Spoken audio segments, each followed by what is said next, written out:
Voici un tuto facile et rapide pour apprendre à coudre cette robe longue à bretelles et avec une fente sur le côté. Que vous ayez de l'expérience ou non en couture, vous allez réussir à coudre cette robe parce que je vous donne toutes les techniques avec des termes vulgarisés pour permettre à tout le monde de coudre. Vous allez donc avoir besoin de 2 mètres de tissu, 1 mètre ruban, des aiguilles, une paire de ciseaux, votre machine à coudre et une ancienne robe. Vous allez comprendre pourquoi. En fait, cette robe va nous servir de patron pour pouvoir réaliser justement la grande robe avec la fente. Si jamais vous n'avez pas ce type de robe, je pense que vous avez un top qui ressemble à ça, ou en tout cas qui a cette forme.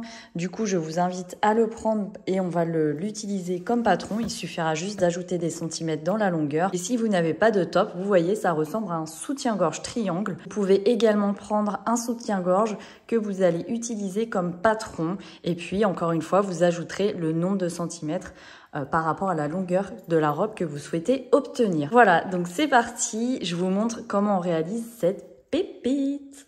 Munissez-vous de votre tissu et vous allez le plier en deux parce qu'on va venir faire la pièce avant de votre robe et celle-ci est faite dans un seul bout de tissu. Donc le plus simple est de le plier en deux comme ceci. Ensuite, prenez votre robe et pliez la partie avant en deux. Et vous allez venir la placer sur la partie pliée de votre tissu. Et pour ne pas qu'elle bouge quand vous allez découper tout autour, je vous invite à prendre des aiguilles et à venir les fixer dans le tissu et dans la robe. Ça va vous permettre de découper votre patron sans que le tissu bouge dans tous les sens, surtout si vous avez pris comme moi du satin ou du tissu fluide de manière générale.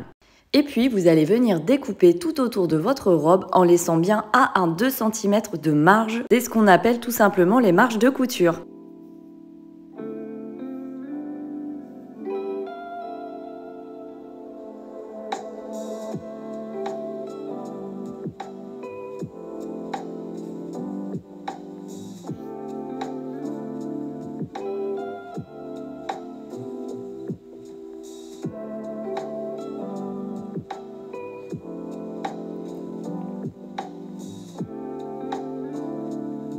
Une fois que vous avez découpé votre partie avant, vous pouvez retirer les épingles qui lient votre robe au tissu et puis maintenant on va passer à la partie arrière de votre robe.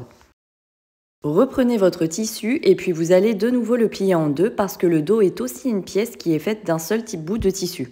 Puis, à l'aide de la partie avant que vous venez de découper, vous allez matérialiser le dos de votre robe. Pour ma part, j'ai marqué le départ du dos de la robe par rapport à l'ancien modèle et puis je viens ensuite découper tout simplement un trapèze.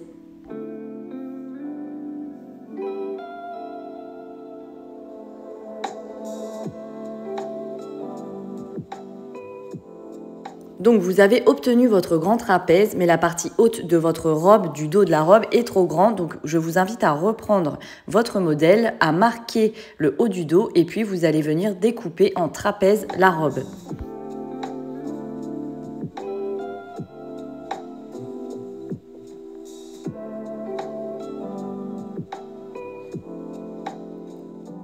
Vous avez donc obtenu le dos et l'avant de votre robe. Maintenant, on va venir faire 2 parmentures qui se placeront sur le dos et sur l'avant de votre robe. Vous allez donc vous munir du patron partie avant de votre robe et l'installer comme ceci sur un bout de tissu. On va venir découper tout autour. Cette fois-ci, n'incluez pas les mages de couture parce qu'elles sont déjà incluses dans votre patron. Vous allez donc découper tout autour de la robe dans le but ensuite de redécouper une bande de 5 cm à peu près pour que ce parement fasse un M.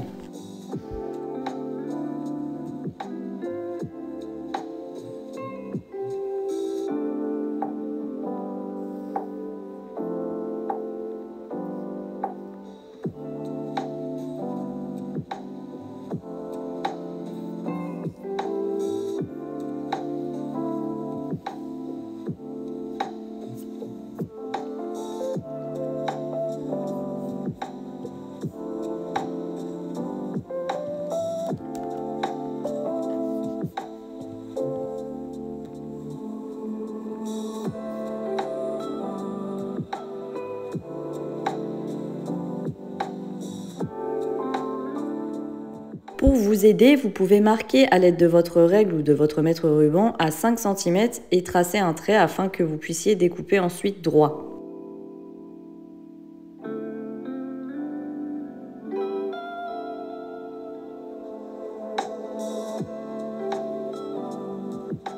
Vous venez donc de créer le parement qui sera cousu à la partie avant de votre robe. Ensuite, on va faire la parmenture arrière pour votre robe. Vous allez donc découper un rectangle qui va être large de 5 cm sur la longueur du haut de votre robe. La longueur de cette parmenture va dépendre de la taille du haut de votre robe. Et maintenant, on va s'attaquer aux bretelles. Découpez 2 bandes de 3 cm de large sur une longueur de 45 cm à peu près. Si vous ne savez pas quelle mesure prendre pour vos bretelles, prenez-les bien plus grandes. On peut ensuite les ajuster une fois qu'elles sont fixées sur la robe.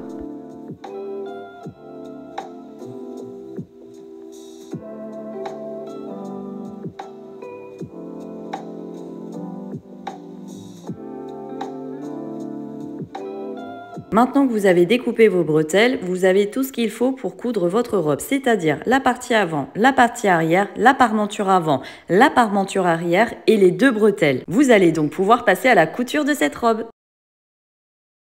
Avant de commencer à coudre, n'oubliez pas d'utiliser l'aiguille adaptée à votre tissu.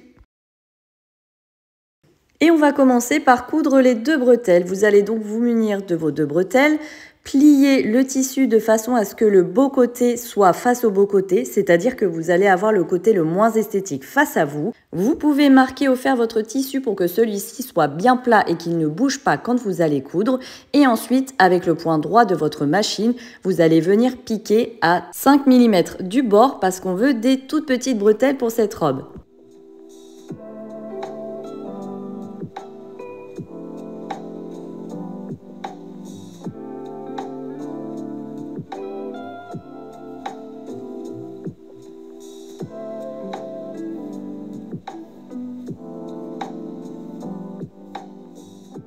Votre bretelle est maintenant cousue, on va venir découper l'excédent de tissu. Laissez quand même une marge de quelques millimètres entre le fil et le reste du tissu. Cette étape est nécessaire parce que ensuite on va venir retourner la bretelle. Il faut donc que la marge de tissu ne soit pas trop large.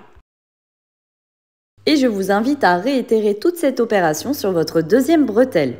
Une fois que vous avez cousu vos 2 bretelles, avant de les retourner, vous pouvez les surfiler. Si vous n'avez pas de machine à surfiler, vous pouvez le faire grâce au point zigzag qui est disponible sur votre machine à coudre.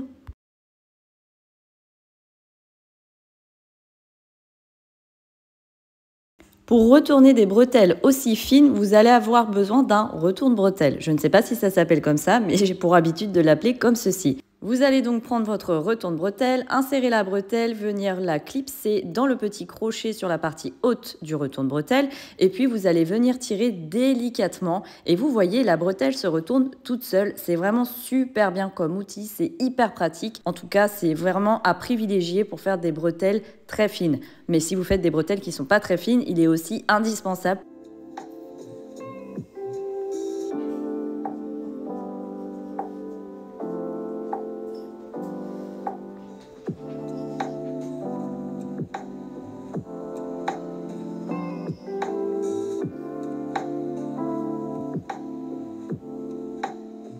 Et vous obtenez donc ces 2 bretelles. Maintenant, on va s'attaquer aux parmentures. Vous allez donc prendre la parmenture avant et on va venir la surfiler sur la partie interne du M. Voici le point zigzag à utiliser si vous n'avez pas de surfileuse ou si vous voulez aller plus vite.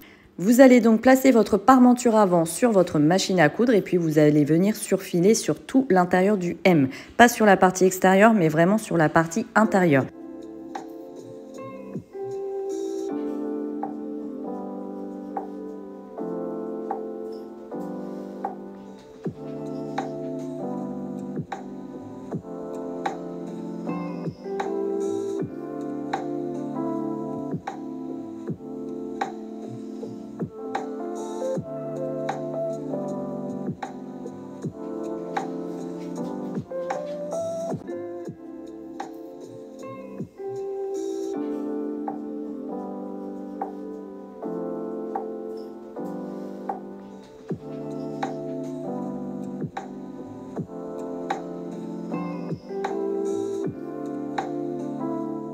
Une fois que le surfilage sur la partie avant est fait, vous allez donc maintenant prendre votre parmenture arrière et de la même façon, vous allez venir surfiler une longueur de cette parmenture.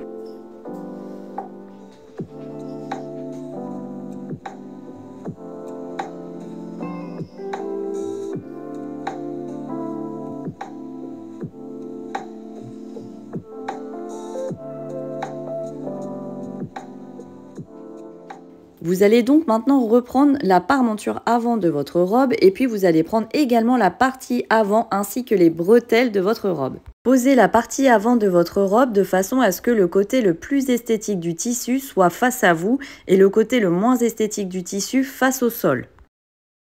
Ensuite, prenez votre parmenture avant et posez le côté le moins esthétique face à vous et faites coïncider évidemment la parmenture avec la partie avant comme je suis en train de vous montrer sur la vidéo. Ensuite, vous allez prendre vos bretelles et vous allez venir les placer sur l'extrémité du triangle comme je suis en train de vous montrer en repassant la parmenture par-dessus. Je vous invite fortement à épingler tout le tour de cette parmenture et des bretelles pour pouvoir coudre sans que ça bouge et sans perdre vos bretelles non plus. Petit conseil, pensez également à laisser 2-3 cm à peu près de votre bretelle ressortir de la robe.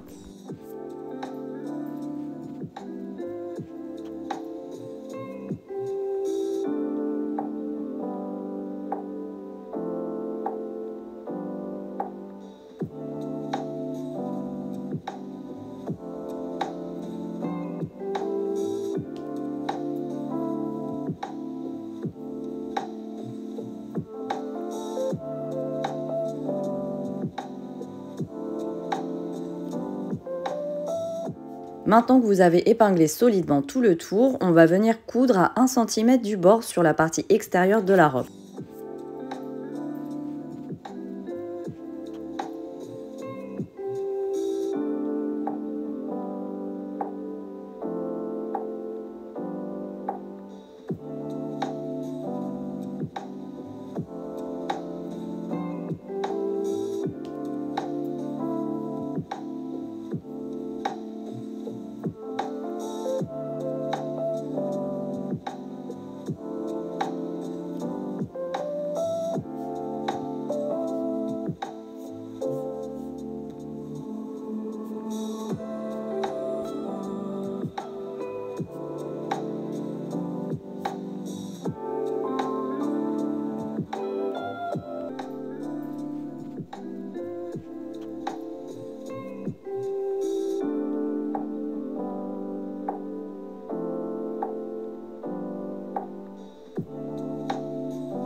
Avant de retourner votre robe, vous pouvez surfiler la partie haute de celle-ci si vous voulez solidifier votre couture. Et puis vous pouvez aussi découper les bretelles afin qu'elles ne soient pas visibles quand on va retourner la robe.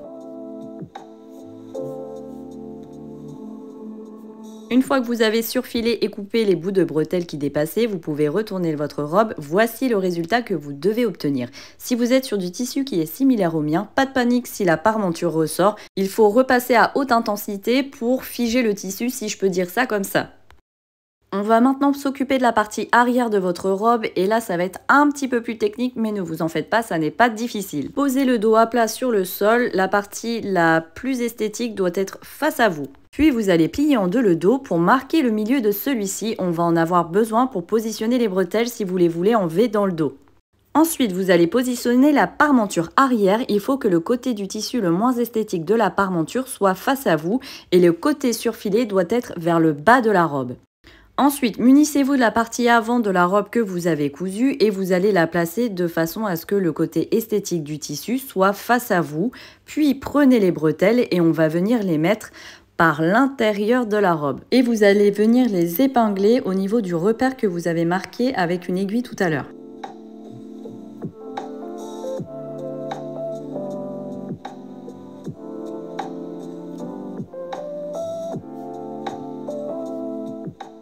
Une fois que les bretelles sont épinglées au dos de la robe, vous allez venir épingler également la parmenture afin que celle-ci ne bouge pas. Et puis on va venir coudre à 1 cm du bord.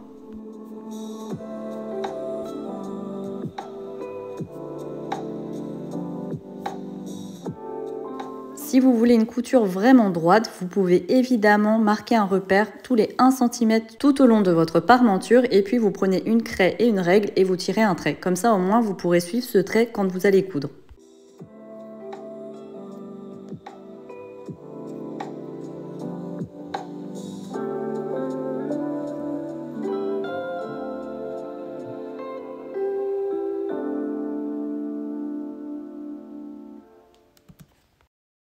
Maintenant que la couture est faite, vous pouvez retourner votre parmenture et voici le résultat que vous devez obtenir.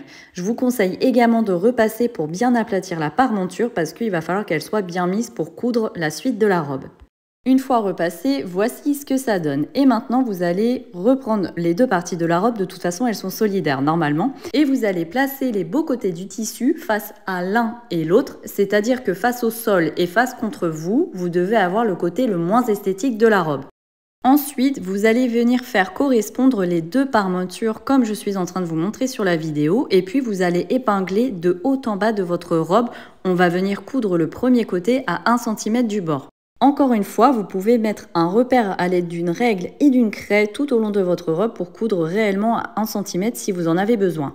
Ensuite, après avoir cousu avec le point droit, vous allez surfiler toute la bordure. Comme ça, vous allez pouvoir mieux finir votre robe.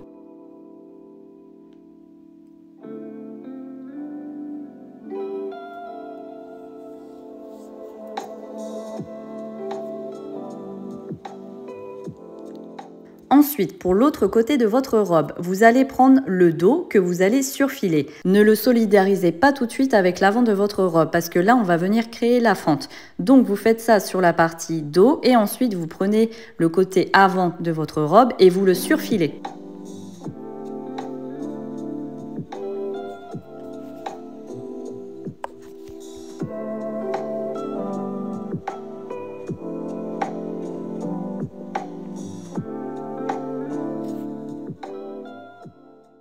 Une fois que vous avez surfilé la partie avant et arrière, il va maintenant falloir solidariser les deux parties ensemble pour terminer votre robe. Comme fait précédemment, vous allez pouvoir venir faire coïncider la partie arrière avec la partie avant. Donc je vous invite à le faire, à épingler.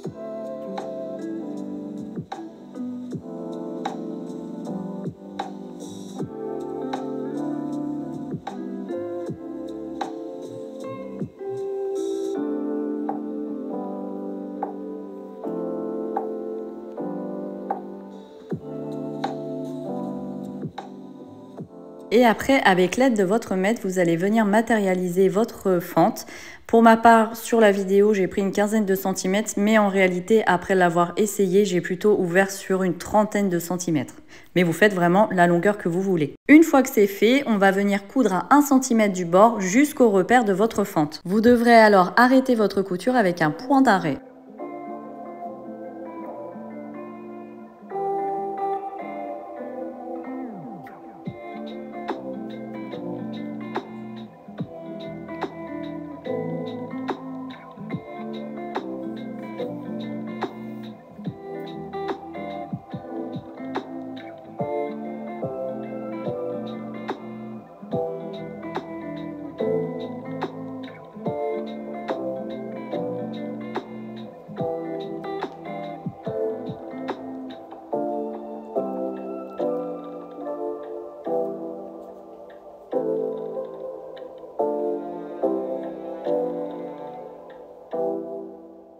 Pour faire la fente, vous allez maintenant venir écarter les deux bouts de tissu que vous avez cousus. C'est pour cette raison qu'on a tout surfilé de façon dissociée. Donc à l'aide de votre fer, vous allez venir appuyer et marquer des ourlets comme ceci et vous verrez votre fente va se faire toute seule. Une fois la fente marquée au fer, on va maintenant passer à l'étape de l'ourlet du bas et ça va nous permettre de stabiliser justement la fente une fois que vous porterez votre robe et d'avoir ce rendu-là sans couture. Donc, à l'aide de votre craie et de votre règle, vous allez venir marquer à 1 cm du bord. Marquez le pli grâce au fer à repasser et puis ensuite, vous allez une nouvelle fois tourner votre pli pour avoir une meilleure finition et vous pouvez une nouvelle fois le marquer au fer. Avec le point droit de votre machine, vous allez venir coudre à 9 mm parce que votre ourlet fait normalement à peu près 1 cm et c'est la dernière opération que vous allez faire sur cette robe.